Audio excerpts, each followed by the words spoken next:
here to create value to people who are watching live on Facebook and people who are agents who are invited the client to be this Zoomina. And it's our job to create value to you and make you understand this. So because you spend time here listening what we are going to talk, I really appreciate that. You can have spent time with your family, but you choose to spend time with Redfield Properties. And because of that, I want to guarantee you that at the end of these sessions, you will understand the property market a little bit better.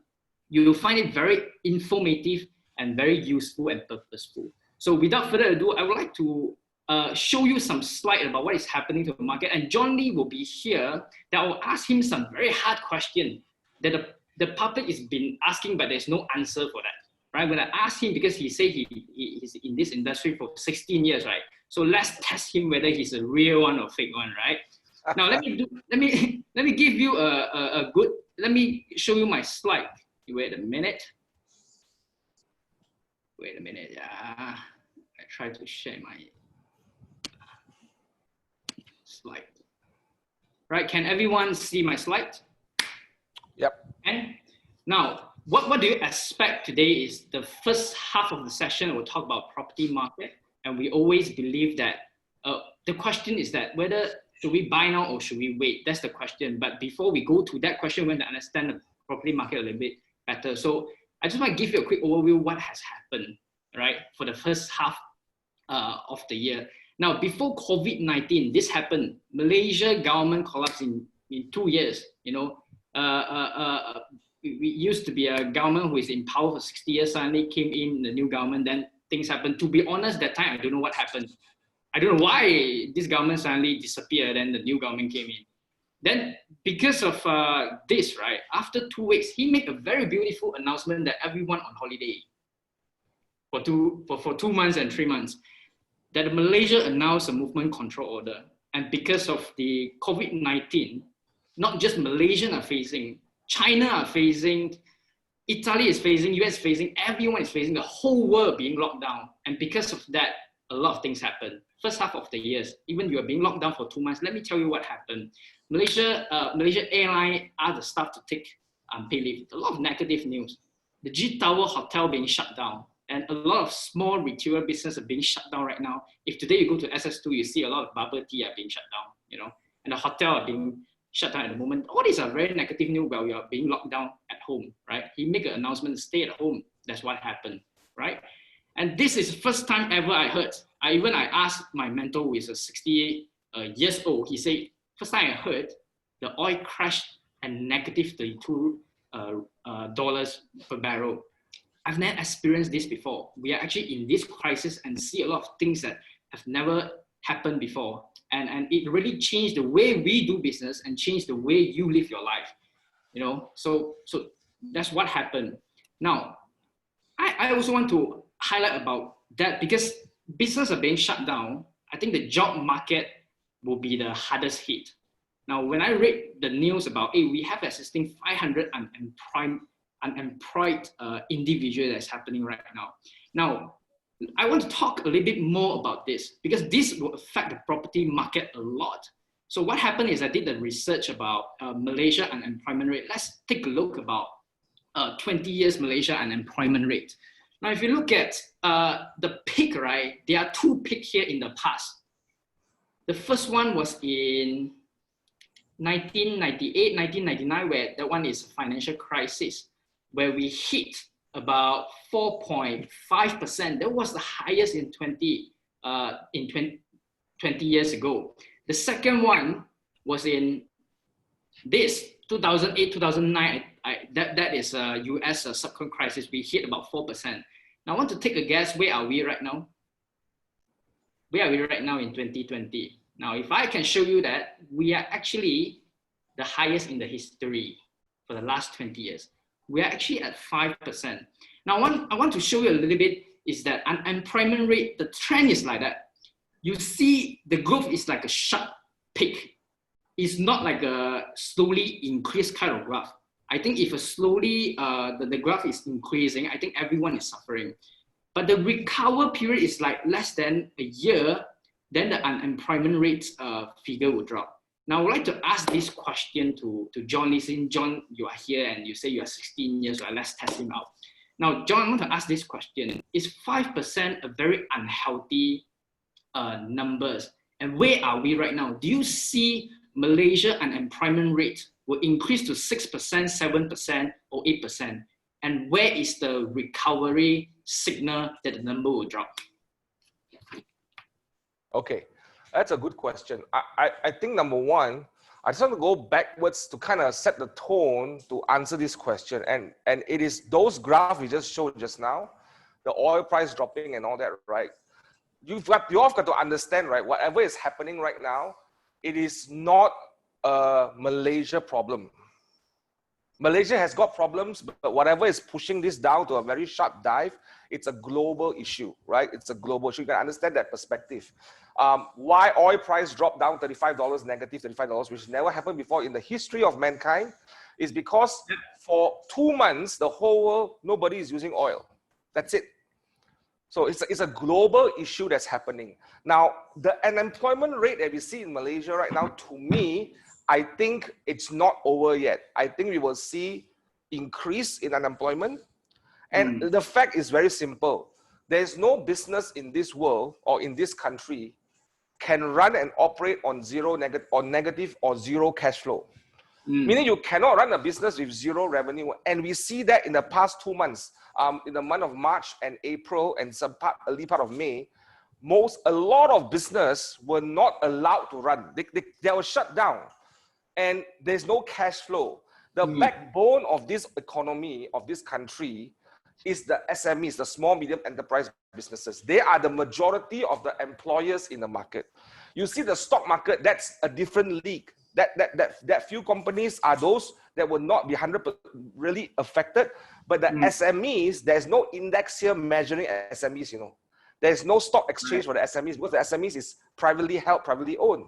And you will see that that impact from the SMEs has not been fully transparent and open yet. I foresee that you will see a little bit of increase of unemployment as we move forward. So, John, how can we make the numbers drop? Now, is 5% a very unhealthy number when you talk about Malaysia market? Well, then the question is, what has been the normal, what has been the trend? The trend is always below 3%. Right? So right now we are saying that there's 100% increase of unemployment.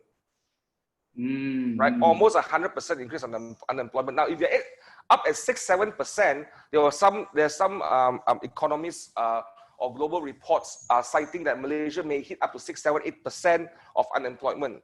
Now, if we go double up, right, which we are on the way to double up already, right, then definitely we are not in the most healthy environment. But the question is this: if you have an unemployment spike that is a very sudden jump, right? Which is because everything shut down, right? It is not a gradual up increase; it's a sudden spike, right? So there is a good chance that things will try to find its footing to recover. Now, a lot of business may not sustain during this season, but the human intelligence that we have as entrepreneurs will definitely find our ways to reinvent ourselves again. You're 100% correct. I see a lot of people are selling durian right now. Correct. Right? Correct. How many of you have durian already? Right? Yeah. So I think what you say is correct. People are very creative and they run SME. If things doesn't work right, they just change it. I watched the news that pilot become a Uber driver, become a web driver, and people are selling durian right now, right? Correct. So basically, to just put a perspective, the human nature is to survive, right? They will find a way to survive. Now, the difference is this: those who are hardworking, who see opportunity, who change, who think their mindset is different in approaching entrepreneurship, they will survive. Those who sit at home and do nothing, then that's a bad position to be in. Right. So that's where are we right now, you know, about Malaysia unemployment rate. You know, 2 months ago, I didn't see the 5%, but I think I just checked. Government announced we are at 5%. So I don't think it's a Malaysia thing. I think the whole way is happening right now, right? So then what about the property? Absolutely. Yeah. Then what about the property market? I just want to show you what happened when we are being locked down. Now, we see a lot of negative news about this. The property price expected to decline as much as 20%. Then there's a Chinese a newspaper and say, oh, Malaysia, the 房产 dropped 70%. The price gonna drop 70%. Let me explain to you is that the worst drop ever in Malaysia, 70%. To be honest, I was so happy when I read this news. I'm actually waiting to go in. I think John Lee and I are waiting to go in when this has happened. But the question is actually who say this? That is the question that we should ask as an investor, right? Who say this?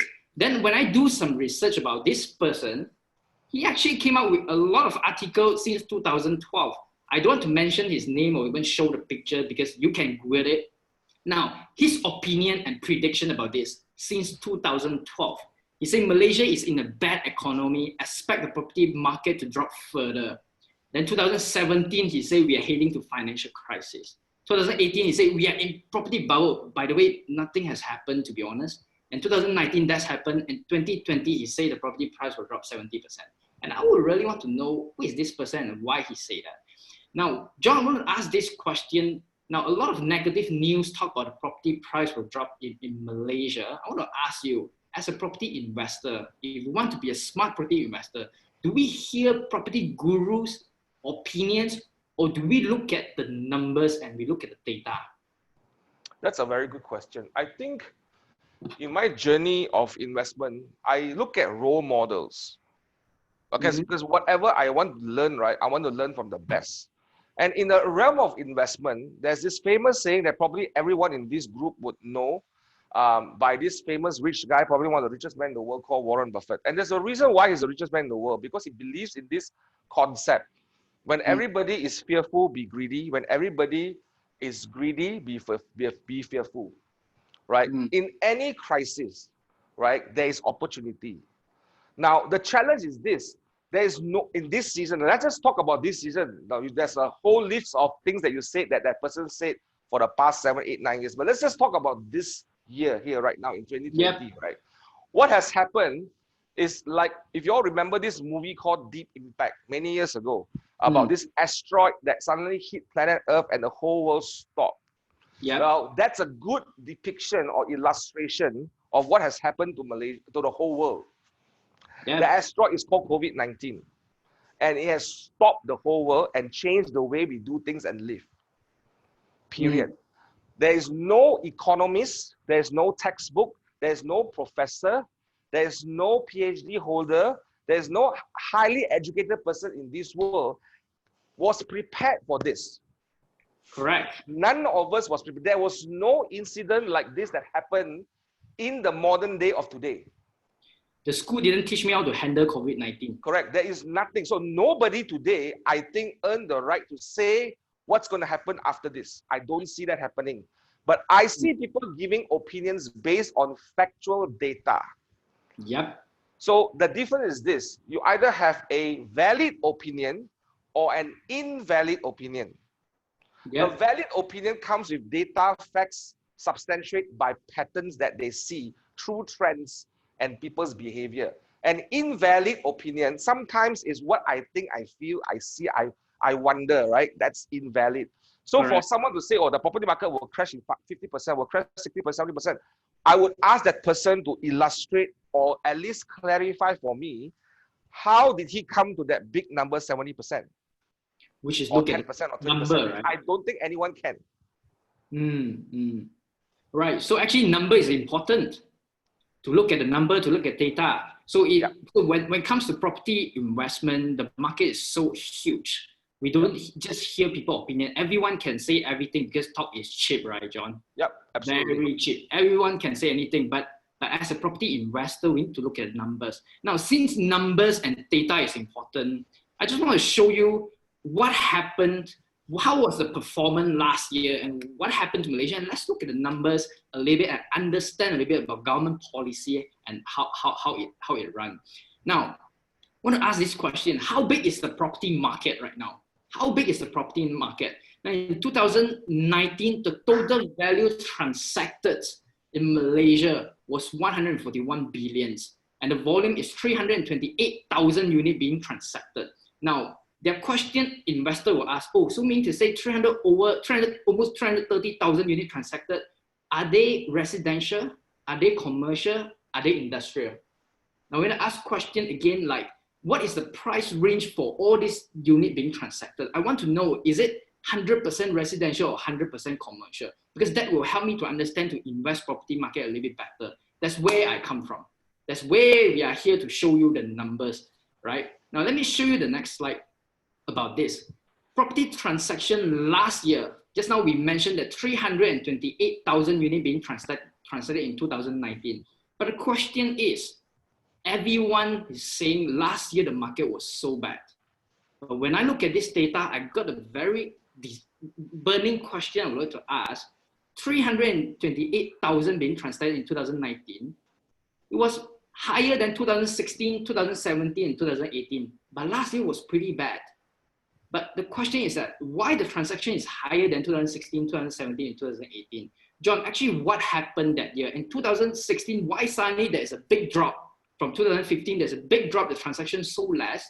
And why 2019, the transaction is higher than 2016, 17, and 18? So I think the gap is not a huge gap. It's not a very big significant increase. You're talking about additional 15,000 transactions, right? So that's Right. about additional 5% of transaction, 4.8%. It's not as high as the peak in 2015. I think the peak was probably 2015. I think what happened that year was that the government implemented the HOC program. You mean at right? 2000 last year? Yeah, last year they implemented the HOC program. Okay. And I also think that the economy was doing fairly well. It was not a bad economy. It was a reasonably good economy. Things was okay, was settling down. The US market had rallied as one of the best market they have ever in the Dow Jones and all. And the whole market in generally globally was doing pretty okay, generally decent.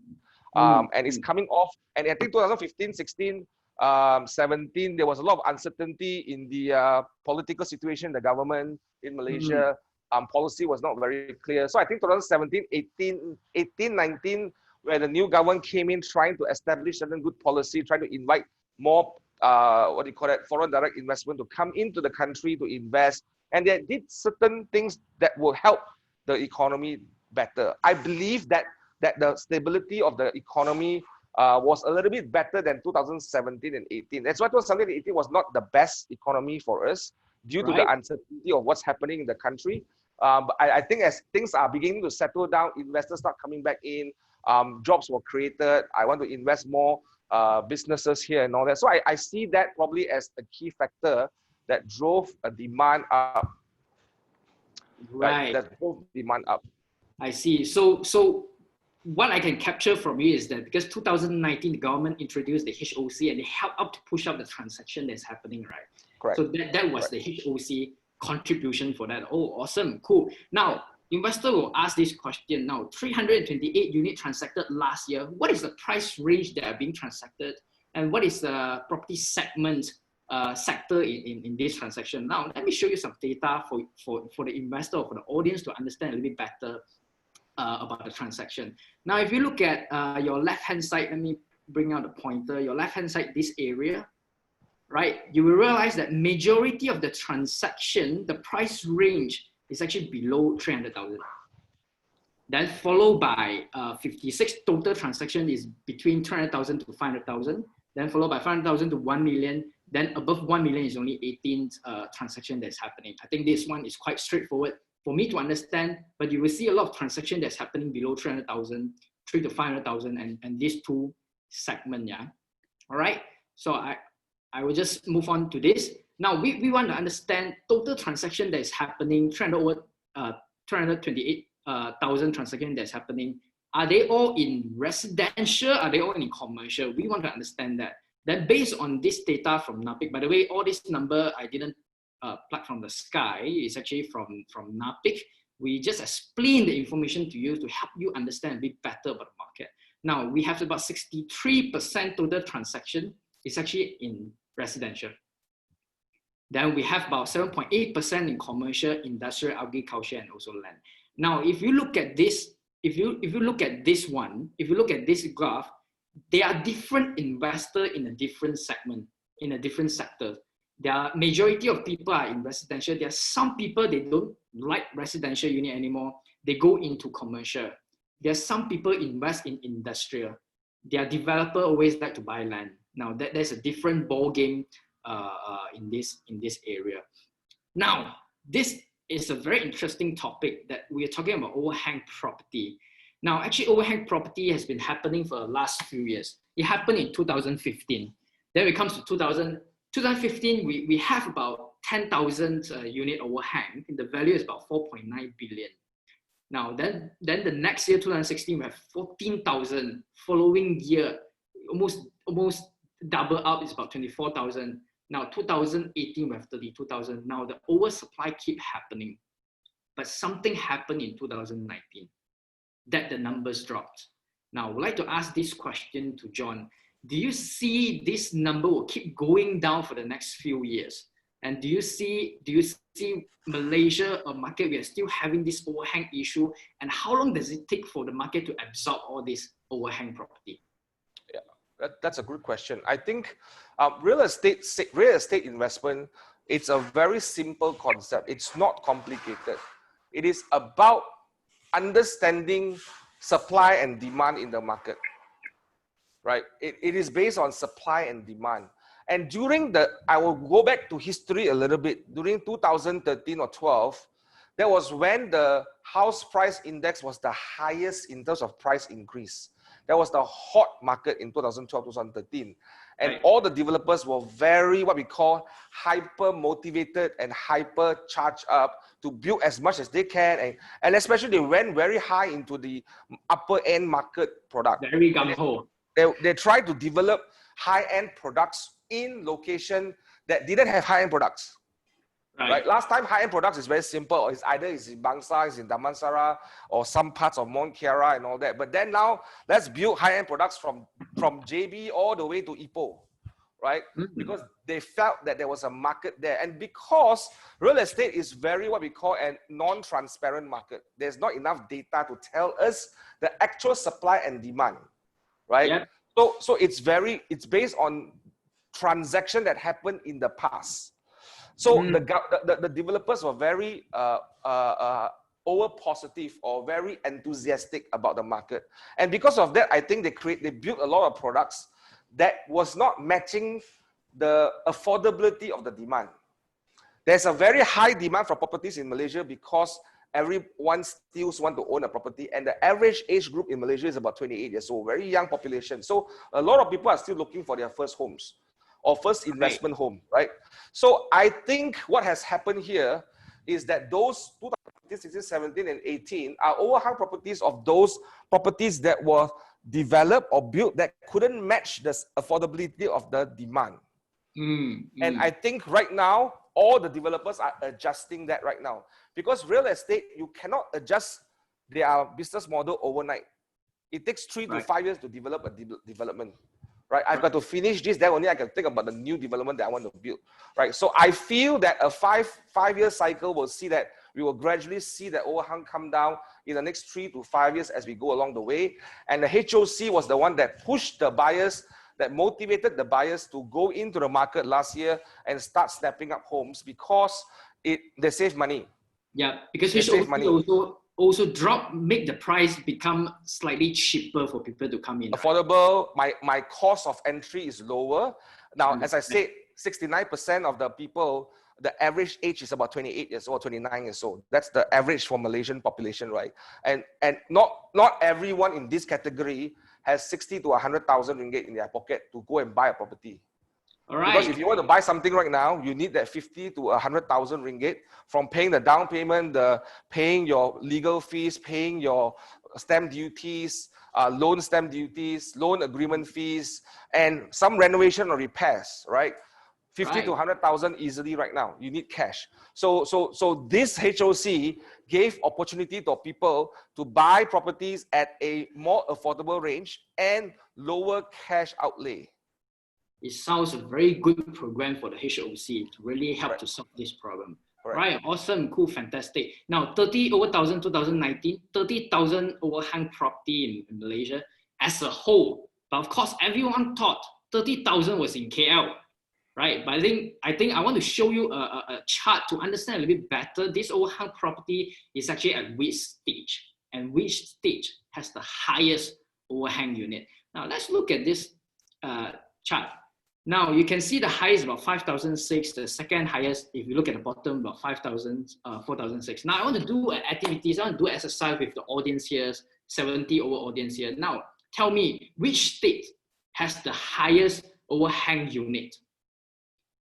Which state? Comment below and let me know which state has the highest overhang unit.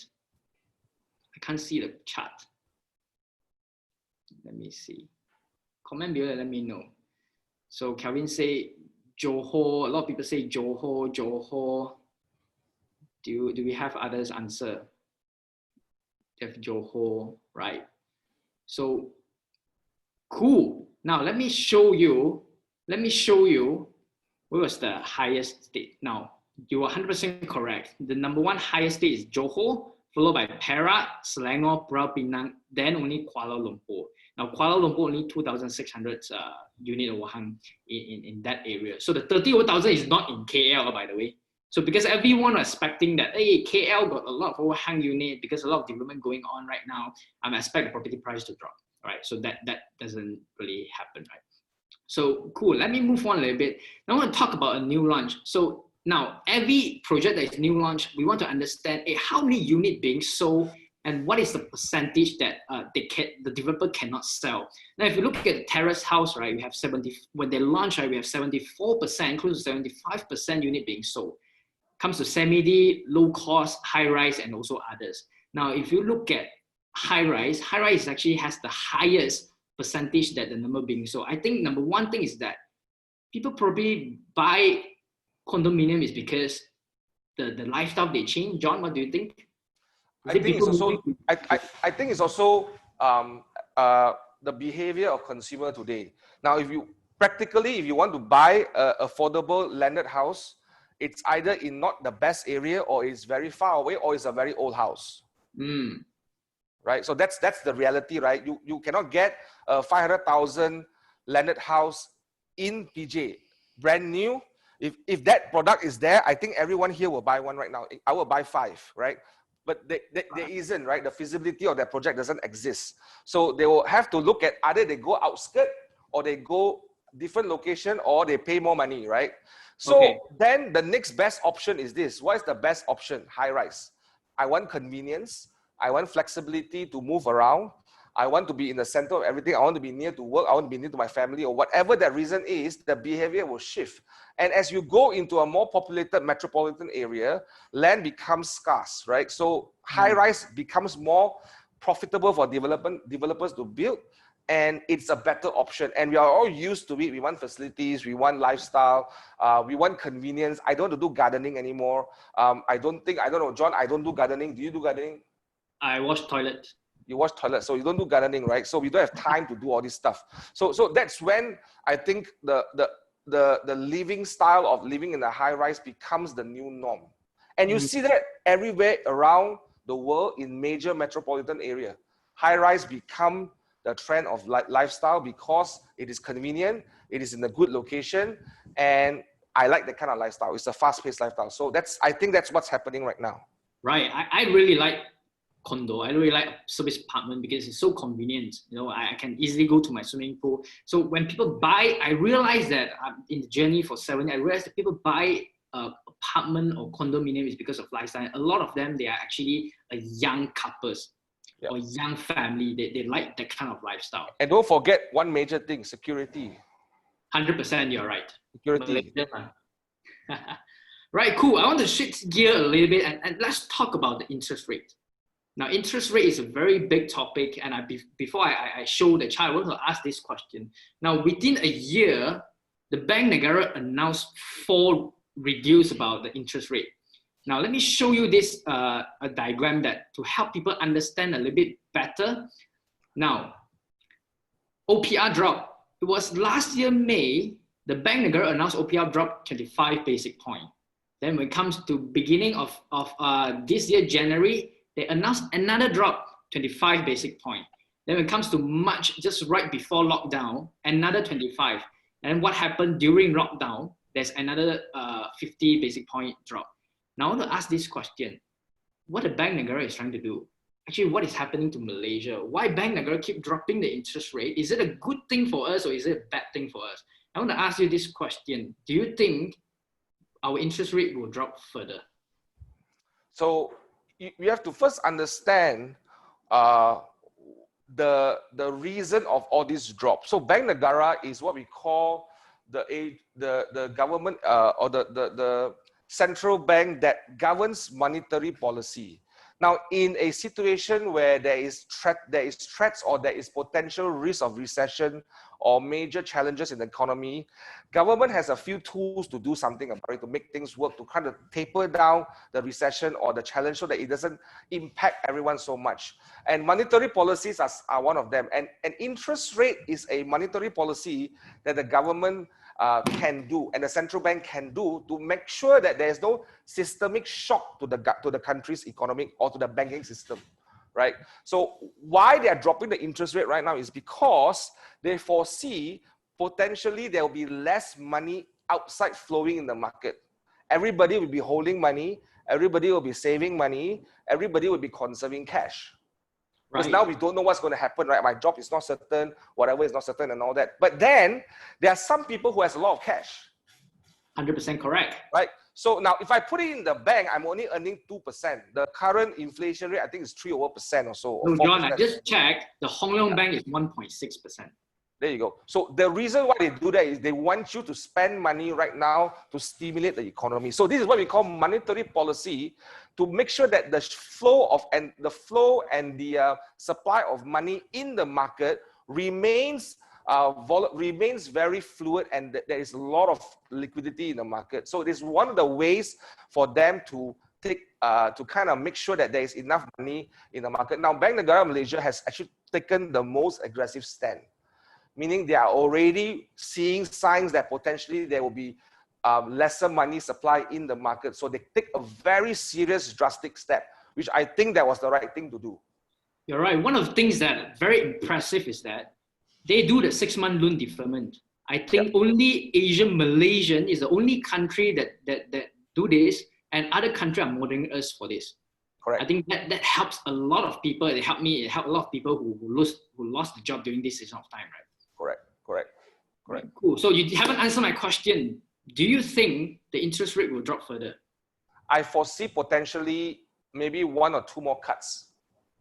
Potentially, there's a potential because we've got to see now. I think what they are looking is what's going to happen in the month of August and September, because October is when the government normally will table the budget, right? Okay. So whatever they're planning here right now will determine what's going to happen in 2021. So I foresee that liquidity will still be a problem in the market. There needs to be more cash floating around the market. So I foresee potentially they may cut 1 more round. They may cut. All right. So it means that within a year, if they cut 1 more time, it means that within a year they cut 5 times. Yeah, but I don't see them cutting too much after this. I think this is probably there already lah.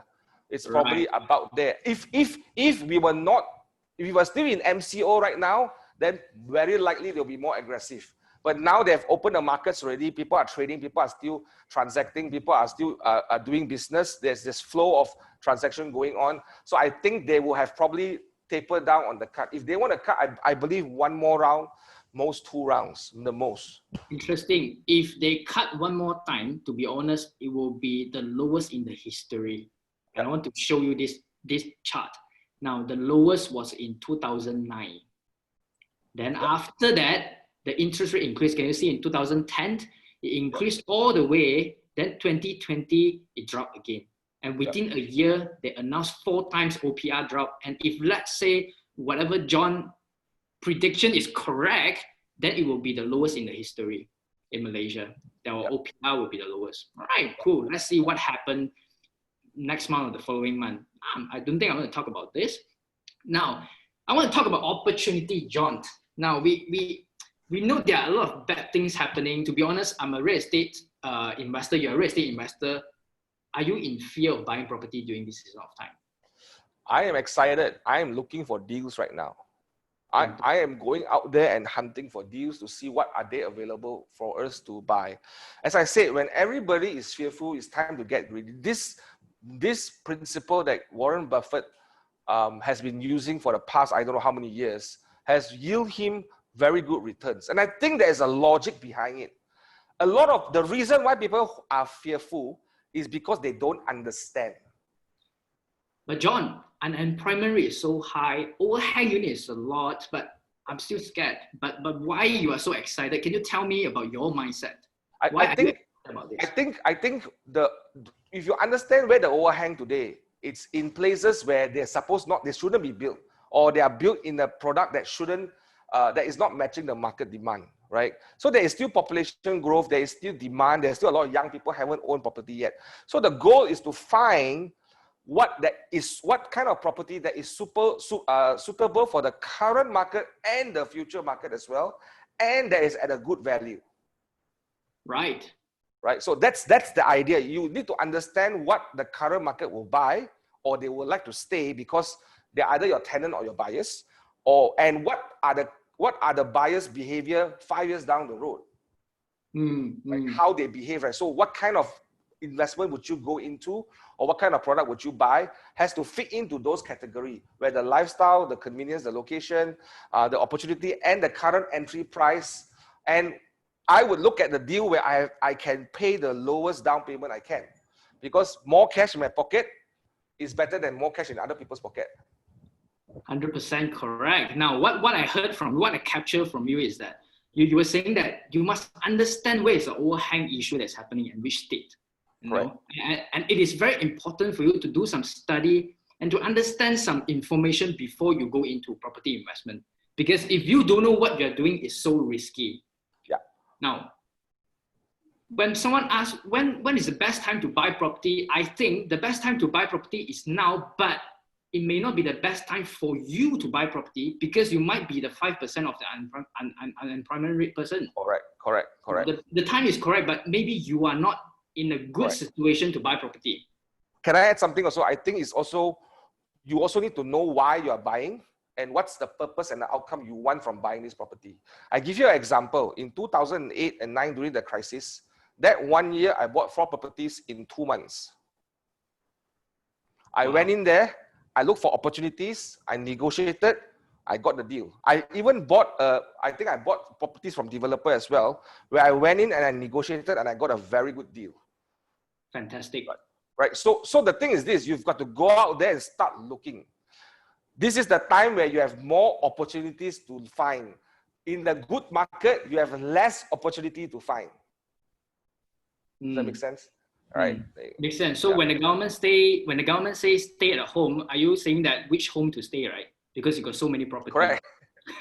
Which home to stay, That's the thing. Now, thank you for sharing, John. I just want to have a conversation with you, talk about the Malaysian market, talk about data. And today, I think Redfield team, FDRT, during MCO time, we're actively looking for good deal.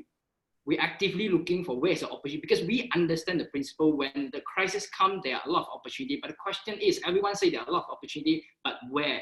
Now, that's where we are here today and tell you where is the opportunity. And I'm going to show you this. Wait a minute. Now, cool. Now, the Malaysia economy stimulate package in 2020, government announced about 2 weeks ago, 3 weeks ago. Let me show you this. Now, I'm talking about the property segment. I'm not talking about other segment. I'm talking about property segment. Number one, the HOC is back, which the HOC helped a lot last year, but it reintroduced back again. Number two is the RPGT wave. And I'm going to talk a little bit more about RPGT because it's going to be very interesting. I'm going to ask John about this question. Number three is that the 70% loan to value above 600,000. Now, to be honest, all this while, Malaysia has been giving 90% loan for your first and second property. Now, the third property, you are able to get up to more than 80% or 90%. That is a fantastic news. Now, like I believe John probably will have more than 2 property. The next property you're getting about 70%. I believe you're probably looking some opportunity to buy and get a higher loan margin. Now let's talk a little bit about RPGT. Now, John, I want to ask you this question. When was the last time the government introduced RPGT wave, and why there's an RPGT wave? And I want you to bring us back to 2017 to 2019, because that was the time the government introduced RBGT. And what happened after that? Does it happen? Is the property bull run after that, after the RBGT? And do you see the same pattern that we are in right now in year 2020? John, you are muted. Again, RBGT is a financial policy that government can use to kind of manage the markets that we are in right now. So in 2007 and 2008, I still remember very clearly, that was, I think, the time where our dear former Prime Minister Tun Abdullah Ahmad Badawi, when he took office. And I remember the Star headline news called RBGT abolished. All the real estate agent was clapping hand and very happy. Yes, price will be more owners be wanting to sell, because at that point of time, there were not enough supply for the market. There was not enough supply for the market. The owners were holding on because they were going to be taxed. So they didn't want to pay the tax, or they were holding the price too high. So we needed more supply to come into the market and more people can buy, right? So that was when it was said the abolish. Now, why they use the word abolish, it can be a little bit misleading, because abolish means don't come back again. But it came back again now, because this is a policy that the government can use. Our English standard not that good. So when they use the word abolish, all of us were happy. We thought it's forever. You know? Then it changed. Then the other Prime Minister, our famous Prime Minister, came on board, Dato Sri Najib, and he introduced back the RPGT. And I think they foresee that a lot of people went on and start speculating. And also the government needed more revenues from taxes, because it was not enough. The tax policy in Malaysia, I think there's a challenge, there's a problem there, because out of 30 over million people, only 1 over million people are paying income tax. The rest are not taxable in their income. So they have no choice but to look for other direct or indirect source of income of tax, right? RBGT is one of them. And it also helped to start cushioning that speculative buying. A lot of people went in to buy and wanted to trade property like commodities, right? So that is also very dangerous, because if everyone buy up properties and they just sell because they're not going to get taxed, you have too much people hoarding properties, right? So we don't want that to happen. John, that was what happening that year, right? And a lot of people make a lot of money. Well, that was the opportunity then. That was the opportunity. But because 2008 and 2009, the time was bad. The economy was bad, and there wasn't they don't have the RPGT, and people buy property. But the time was bad, right? But what is the mindset for the people in 2018 and 2019? The time the economy was bad, but why people are still buying? Yeah, I think to answer your question is that the economy has grown from that time to now. That's 10 years ago, right? The amount of affordability and money that's in the country has grown a lot. And there were a lot of people who are in a very productive state in their life. They are producing and they are working and they're earning income. So that's why people are still looking to acquire assets and acquire homes. The market has increased. The number of new buyers coming in needing to buy homes have increased. Now, do you see the same pattern in year 2020? Definitely. The only challenge we have is that we got to be clear how long would this challenging recession will take place, right? And because of this, now you see that the government now has reintroduced no RPGT for a certain period of time, because they are trying to make sure that owners will reduce their price so that they could make the market move a little bit more, so that there's more movement, and those who need to sell, they can sell right now and they don't pay taxes. And then those people who can afford to buy get to buy at a cheaper rate. So there's a win-win for the market. So this is a policy to stimulate market transaction activity. All right, that's also where the opportunity is, right? That's where the opportunity, because now I'm more willing to sell. I'm more willing to put down my price. I'm more willing to negotiate with you because I need cash. Now, a lot of the business owners right now, they are looking for opportunities to raise cash. Selling asset is an option to take that they could use right now. Interesting. Right, cool. Now let's continue to the next slide that I want to quickly move on about this. Now, let's look at this diagram. Very interesting. Now, you were saying that when the crisis comes, there are a lot of opportunity. Now, in 2008 and 2010, the time the economy was bad, but people who bought property that year, they enjoyed the appreciations for the next few years. I've never heard someone say, John, I bought this property at the wrong timing in 2008. The time the economy was bad. Yeah. So what happened is the OPR was lowest. There's a DIBS developer interest bearing scheme. There's a RPGT wave. There's a 70%. That one is normal, and the loan tenure is up to 40 years. Now, compared to COVID-19 health crisis in year 2020, you see almost the same thing, but there's a house key comes in. Now the third property can get more than 70% loan. And there's a HOC. John, I want to ask you this question. What we have for 2020, do we have a better offer compared to 2018? To 2008, sorry. Oh, you mean right now and last time and then? I think right now, what is different right now is that because the situation is a more critical situation than 2008 and 9 and 10. 2008 and 10, even though it was called a global financial crisis, it is not really impacting the entire world. Only major countries that had dealings with the US, and the US itself having a major crisis kind of spread a little bit to the other countries, especially in Europe and some part of Asia. But today is affecting the whole world. So we're going to understand that situation we are in.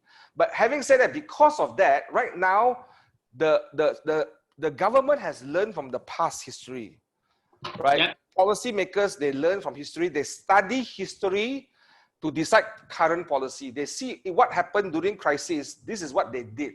So if I did this and this was the impact, now if I do more so that the impact can recover faster, right? Yep. So I think what's happening here right now is that you will see that this is the best opportunity to at least go and explore to buy your first property or first investment home. At least do that.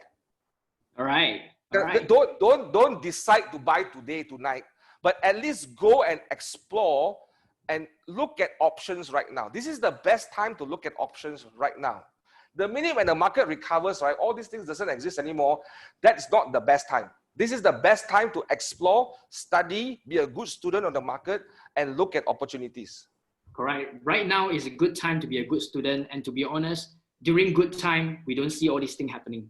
Correct. We don't see low interest rate, we don't see house key, we don't see RPGT being waived. Absolutely, absolutely. We'll see during good time. So Absolutely. if you're financially stable, I think it's really a good opportunity for you to look at whether you want to go into a property market. But if you really lose a job, don't worry, go and look for another job. If you are skillful enough, if you're talented enough, I think people will hire you, right? Yep. So most importantly is what you want to do about property investment. All right, cool. Thank you for sharing, John. Now let's move on to the next one.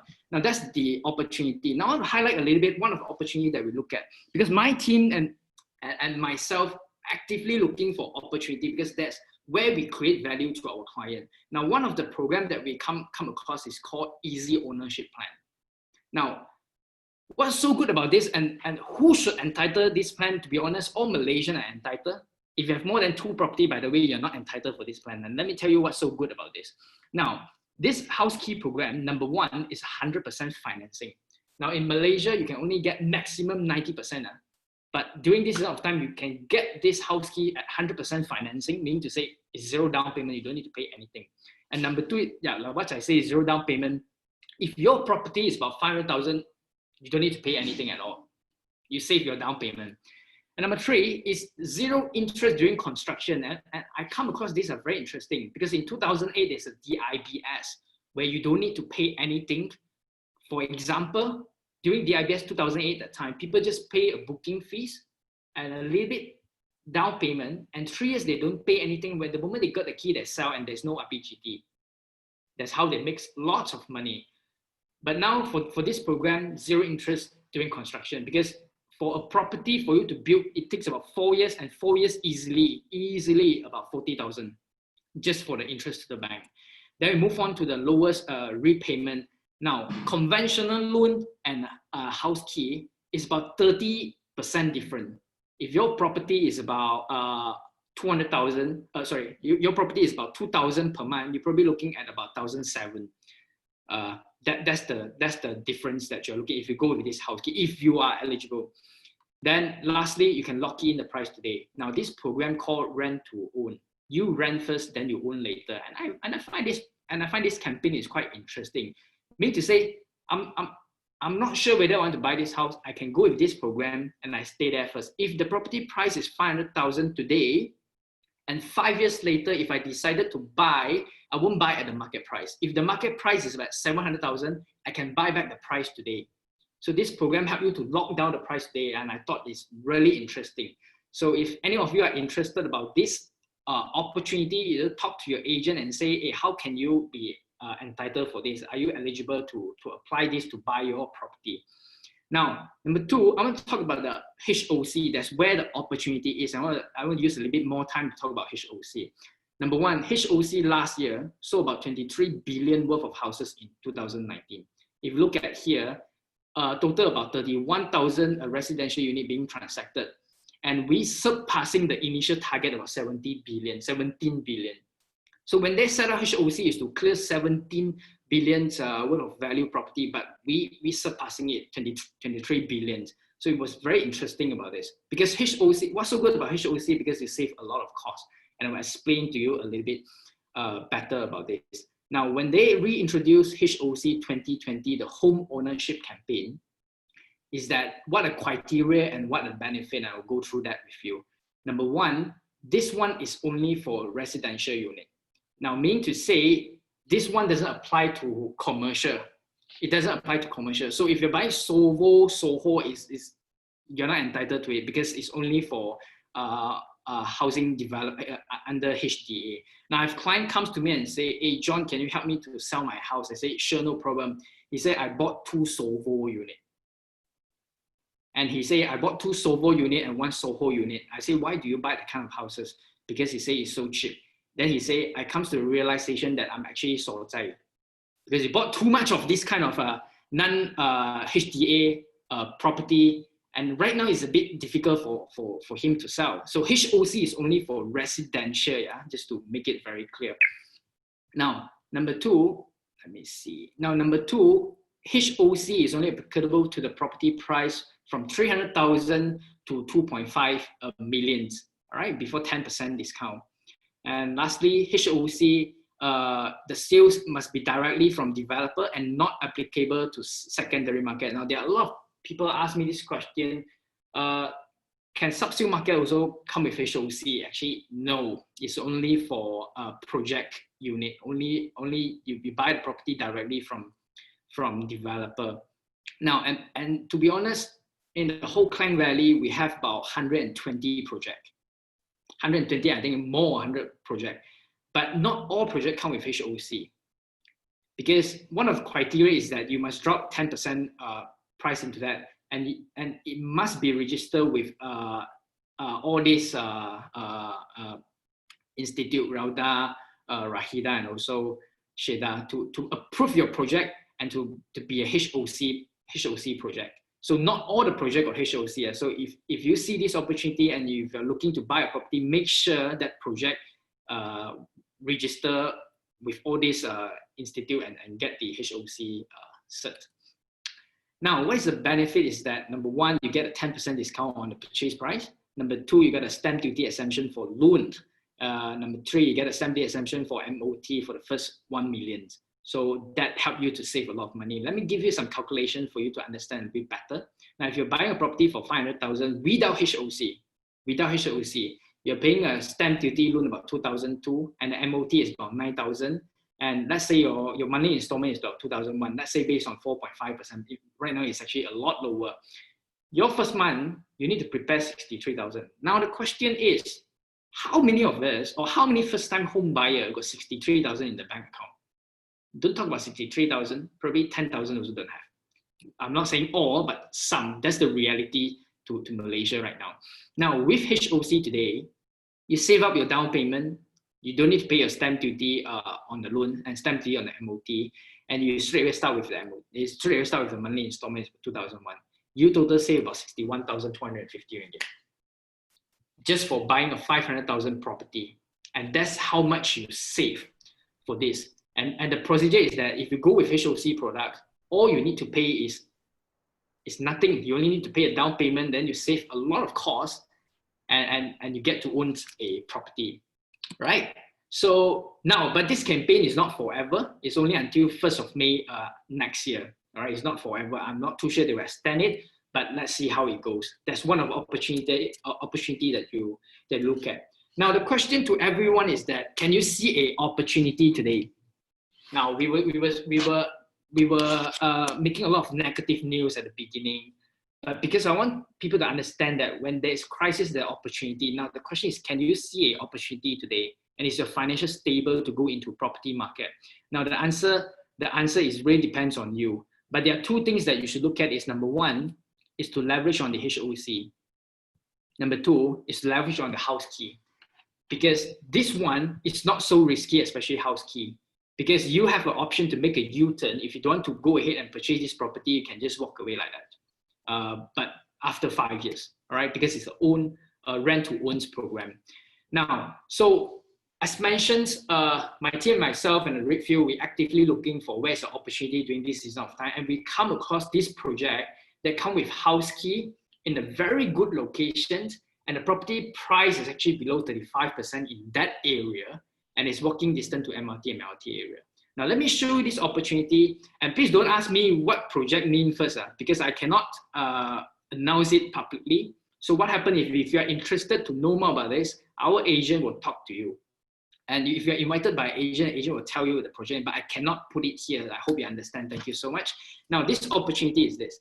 It's about 500 meters walking distance to the MRT and LRT station with a cover walkway, just 500 meters. So it's about 5 to 7 minutes walk. It depends on how fast you walk. Now, we also want to understand that buying a property nearby a public transportation, where the next station is actually pretty important. So when we do a study that this next station brings us to where, and we realize that the next station is to actually IKEA My Town, one station away.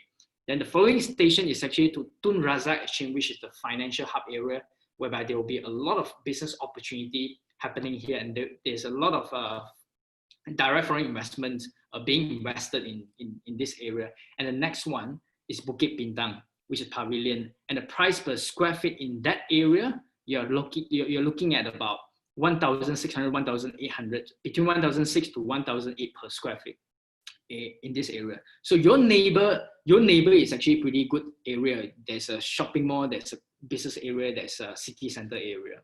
Now, this below market deal, let me explain to you, is number one is actually developed by the first tier's developer. Number two is actually in a very prime location. It's only 4.5 km to the KLCC area and walking distance to the MRT and LRT station. And number three, yeah, it's a walking distance as mentioned earlier. Number three is below market value 35% compared to the neighborhood project. Now, I will show you the CMA report, competitive CMA report, to show if you want to see that, ask your agent to send to you. And I will send it to you if you want to, so that you can understand how much your neighbor are selling. And the third one is actually next to transforming financial hub. So that's the thing. Now, in Cheras area, I really like Cheras area because Cheras is a very interesting area. And we also want to look at the project that is nearby MRT and LRT station, because we felt that MRT, that kind of infrastructure will bring more value to your property if you're looking for investment or if you're looking for own stay. Now, this is a Cheras project that is happening right now. And all these projects, Sunday Velocity, Submarine Star, Amaya, Maruli, all these is actually nearby MRT station, and you look at the price compared to a project that is not to the MRT station. So if I can show you their transaction for the last 2-3 years, you will see the appreciation is actually there. Now, why I talk about Cheras, you can do your due diligence. You can search on Google and see why Cheras area. Do your homework and study. There are 5 reasons why to buy property in Cheras. You can find some article about high value economic activities will serve to sustain the Cheras property market. And read some article about Cheras if you are looking for area to invest. But of course, don't invest in an area that is not an urban area. But I think Cheras is an urban area. One of the interesting thing about Cheras is that there are 11 stations in Cheras, MRT and LRT station. There are 11 MRT stations in Cheras.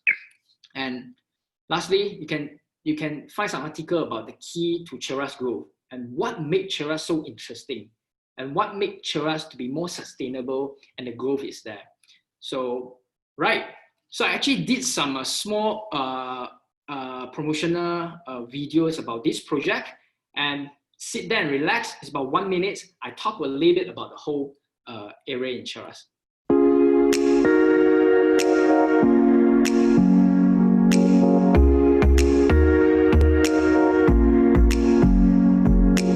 Hi guys, we are currently in a very exciting location in Cheras to look at one of the development perfectly located about 4.5 km from the KL city centre. 500 meters to the MRT and LRT line. What about shopping mall? It's just around the corner. Let's take a look.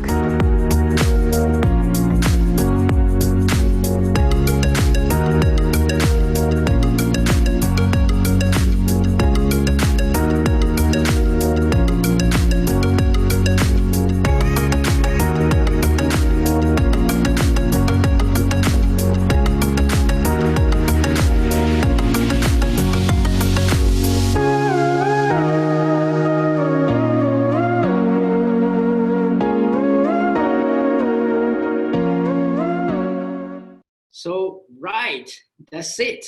So that's the project that we're talking about. That's the opportunity that we're talking about. As mentioned, we as a Redfield real estate agent, we consistently looking for where is the opportunity. Now we have 120 projects on the market, but not all the project can buy. We must be able to find the right project at the right price, at the right location, and buy it at the right time. And that is very, very important. Now guys, so if you see the opportunity and you're able to see the opportunity today, register now. Now, if you're interested to view the show unit or come to the sales gallery, I have only 4 slots available for this weekend. Now, what I want you to do is that if you really see this opportunity and want to find out more, to explore, to find your first property, or you have money in the bank because FD only 1.7% and you want to invest in property market, right? And take this opportunity, leverage on the HOC, I want you to take out your phone and look at your calendar. Now, if you're free on this Saturday, 2 p.m. or 3 p.m., quickly talk to your agent right now. Because the sales gallery, there's an SOP I will need to follow because I cannot have a lot of people at the sales gallery. Redfield has already secured 4 slots, which is on Saturday and Sunday for you to put your name to view the show unit. So if you are interested to know more about this, quickly text your agent and put your name there. I will register for you. So Saturday got 2 slots at 2 or 3 p.m. and Sunday got 11 and 12 p.m. So that I will register you and I will see you there. Come to the sales gallery and I will buy you coffee. Now, I want you to really understand the situation that we're in right now. If you're financially stable and if you really see this opportunity, you're currently having the lowest interest rate right now. You're getting the HOC. You have the house key. This location is actually very strategic. 4.5 and walking distance to the MRT and LRT station and all that. Come and have a look. Let me bring you to see the skill model. Let me bring you to see the show unit and explain to you a little bit about Cheras area and why Cheras. Let me explain to you that when you are here. So I have last 4 available slot for this weekend. If you're interested, quickly text your agent right now, or your agent can text your client and let me know. If I receive a text, I will quickly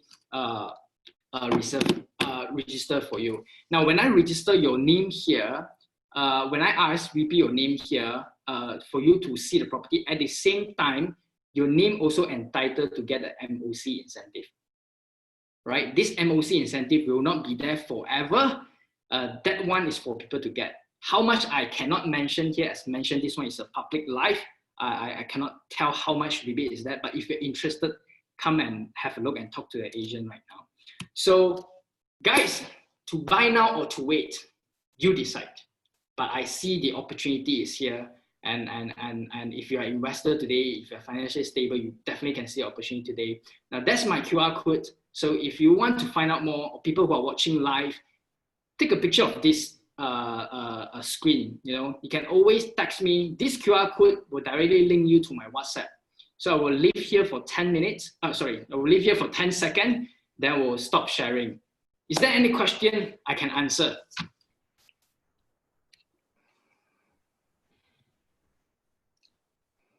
Right. Is there any question I can answer? Let me see. So far, the chat is empty. Okay, so far the chat is like that, yeah. Cool. No problem. John, is there anything you want to add?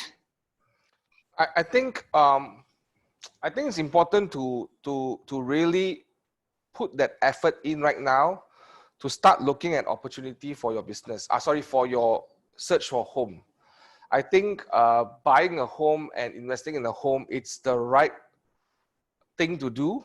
And I think this is the right opportunity to start that search or start that exploration. Don't wait and don't be afraid to explore, right? And most importantly, look at models who are successful in investment in properties or whatever investment. Look for people who are successful. Ask advice from people who are successful, who knows the real estate market. It's sometimes we always ask people who have never invested in property before. We ask our friends, we ask our family, and it's not wrong. They're not wrong. They just care for us and all that. But it's important to talk to the right people in this season of you exploring for that opportunity. Right. Interesting. Cool. I think there are no questions to ask. I think Facebook also, there's no question. I think people are pretty understand the explanation that we come up.